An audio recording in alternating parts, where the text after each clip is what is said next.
आळंदी ते पंढरपूर पायीवारी प्रवास आणि या प्रवासादरम्यान हे खडूस फाट्यावरचं गोल रिंगण आपण अनुभवत आहात. हा वारकऱ्यांचा जनसमुदाय किंवा सागर म्हणला तरी वागवत असणार नाही. आपण समोर बघता आहेत मित्रांनो, तर हे दृश्य हा वारकऱ्यांमध्ये उत्साह, एक आनंदाचा पारावर आपण समोर बघताय. बघा कसा आनंद व्यक्त करतायत. उघडी आहेत, वारकऱ्यांचा एक सांप्रदायिक डान्स, नृत्य हे सगळे करतात त्या ठिकाणी. महिला आहेत, वृद्ध आहेत, तरुण आहेत.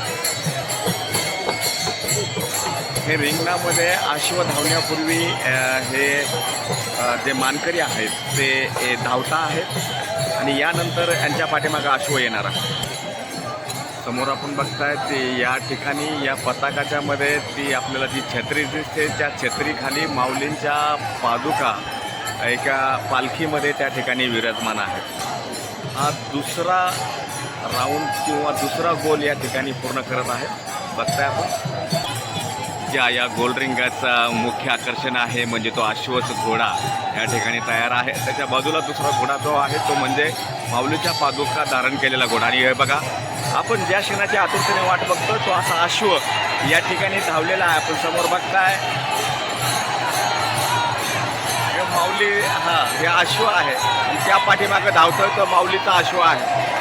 हा सुंदर असा सोहळा आणि आपण डोळ्यात या ठिकाणी टिकतो तो खडूस फाटा या गोल रिंगणाच्या माध्यमातून. बघा आता दुसरा राऊंड. समोर एक घोडा आहे, त्या पाठीमागा माऊलीचा अश्व आहे.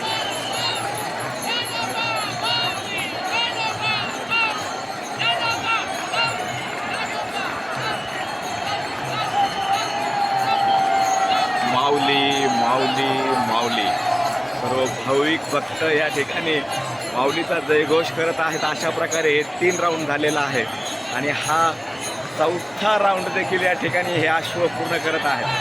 आणि हे बघा सुंदर, अतिशय सुंदर सुंदर माऊलीचा अश्व हा दुसऱ्या अश्वाला टच करण्याचा प्रयत्न, छुण्याचा प्रयत्न या ठिकाणी करत आहे. हा 5वा राऊंड. शक्यतो अशी वेळ येत नाही 5 राऊंड मारण्याची, परंतु हे 5 राऊंड या ठिकाणी आज अश्वाने पूर्ण केलेला आहे.